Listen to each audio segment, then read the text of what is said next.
what is really going on with the war in Ukraine and what really matters in that war. We're going to take a look at that in this video. But first, this is Crisis Report here. To keep these reports coming, please like the video and subscribe to the channel. Thanks. Right, from H.I. Sutton, great source on Twitter regarding naval issues around the world. Update. Russian Navy supply runs with landing ships continue since Ukraine Kerch bridge attack. They are much more important than before. You can take a look at my video covering the current state a few days ago of the Kerch bridge. Very interesting. It is not projected to be open before July or August of next year. So this attack on the bridge, I believe, is one of the most significant things in the war currently. Probably the most significant victory Ukraine has had, other than stopping the initial attacks, the overrunning of Ukraine. Now, let's take a look at this, and we'll get to why it's important. So stay tuned to get to why it's important, but you need to set up what's going on first. Okay, here's Mariupol. Here's the ship, zoomed in. It is a Rapocha class landing ship. That is important. That is critical. One, it is Navy, not civilian. Two, it is a roll-on, roll-off ship. It does not need ports facilities, cargo port facilities to function. So you do not need to have a cargo ship. Well, this is a cargo ship, but a commercial cargo ship to land supplies where you are operating or take them on board. You can either drive your trucks on and drive your trucks off, or rapidly with like forklifts move palletized cargo on, onto the main deck, rapidly move it off onto a beach even, or just somewhere in a port facility, but not with proper cargo handling facilities functioning. And I say functioning because this was going to Resupplying Mariupol. And we do know that much of the city has been damaged or destroyed. I do not know the port, what the current conditions of the port facilities are.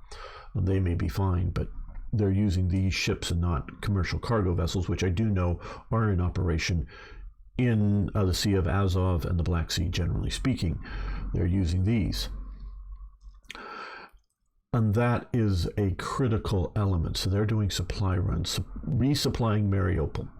And to take a look at that.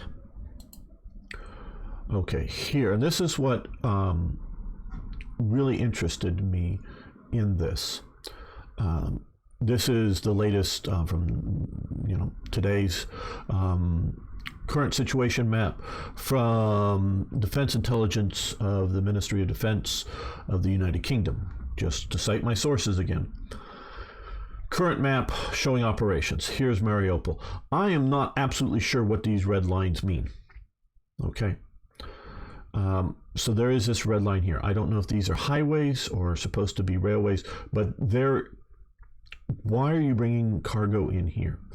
And it apparently is and it is supposedly resupplying to Mariupol. And it looked like it was sailing this way, as opposed to taking supplies from Mariupol to somewhere else. This is Rostov over here, a major city, a major rail junction. I think these supplies were coming up from here. Is where I think they were coming up from. Again, the Kerch Strait Bridge is functionally down for effective uses. Logistics is critical in this warfare, and we will be taking a bit of a look at that. So, and this is what got me wondering is because I do know that there is, way down here is where a lot of these amphibious vessels are stationed as their home port now. After they've moved out of Sevastopol, they moved to here, and I think all of the amphibious forces are stationed here. And so why is this ship taking supplies all the way up to here when This is Russia. This is long-term controlled Russia, or territory controlled by Russia. Why is it coming? Why are they coming here? Well, here is the answer. This is a rather interesting railway map of Ukraine and Russia, with the main things are colors are signifying the dates of when the different decades of when the railway was expanded.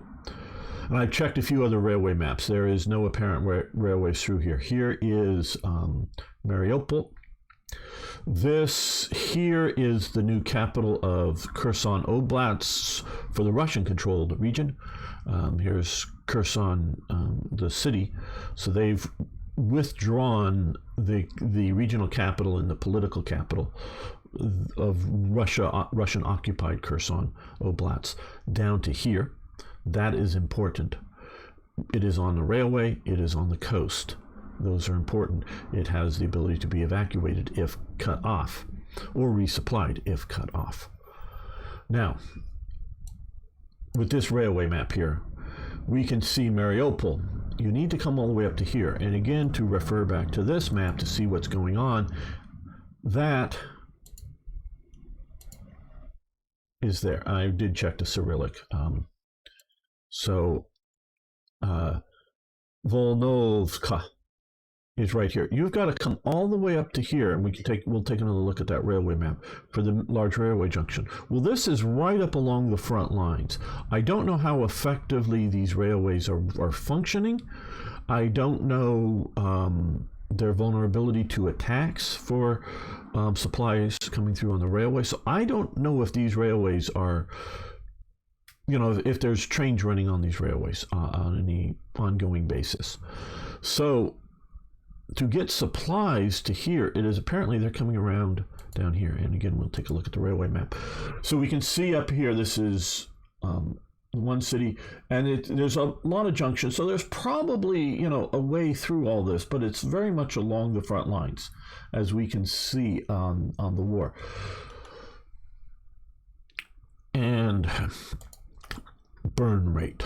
This is an infographic with an estimation, I would call it, of, because some of these are very round numbers, obviously, and what's going on here with Russia, stockpile what remains. So yes, some of these, the Iskander looks like they're almost depleted. The S-300, which these are S-300, I believe, and I don't know all missile types, sorry guys, are surface-to-air missiles, I believe.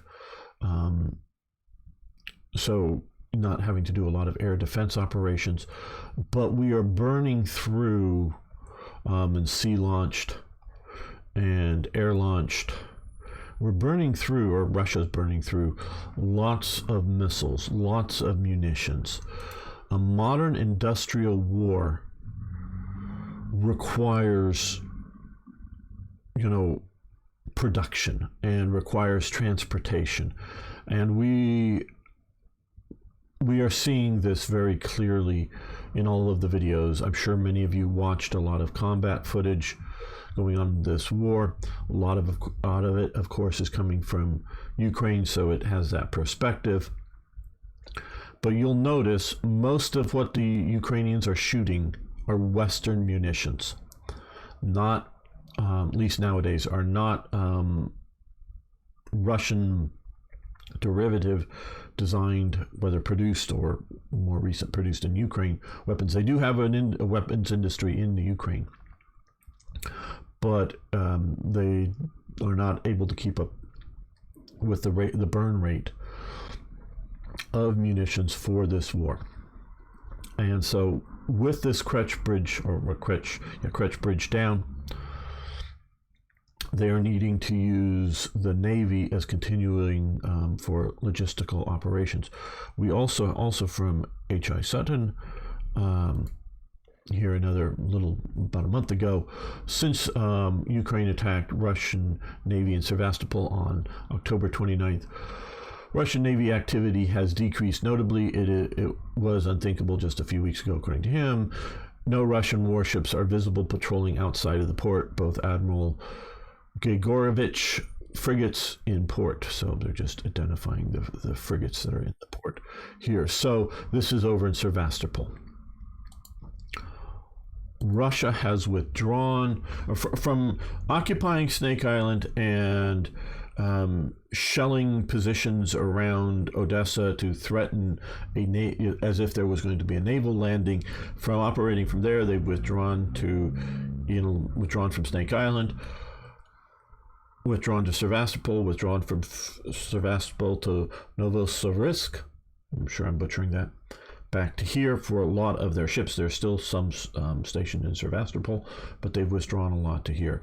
That will affect their abilities to resupply without,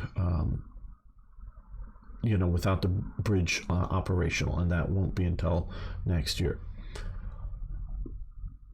So that gives you an understanding of why we're seeing Russia's offensive operations up here, because it is logistically possible. We can see the Russians withdrawing from the Kinburn Peninsula because they're under pressure, because they cannot logistically support it. From some of my sources right now, some very open sources, the mud is affecting both sides operationally. The Ukrainians are supposedly waiting for the ground to harden to push a little bit harder. That affects trucks moving around these regions to keep these people fed and equipped. I hope this gives you a better understanding of why things are happening the way they are. Logistics and, we saw several of these transport vessels, I don't know if they're the Rapocha class, I'd have to look back at that were sunk in and around Snake Island. So Russia cannot afford to lose any more of these vessels and keep these operations at this level. These are critical assets, and they're unable to because Turkey has closed the Bosphorus, so that no more naval vessels are coming into the Black Sea, and these would be considered naval vessels, only commercial vessels. So that keeps Russia from moving, because they do have some of those stationed down and based out of Syria right now as well. They cannot move those into the Black Sea to operate.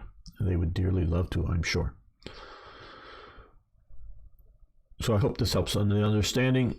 Thank you, everyone. If you have any questions, comments, tips, suggestions, please post them below.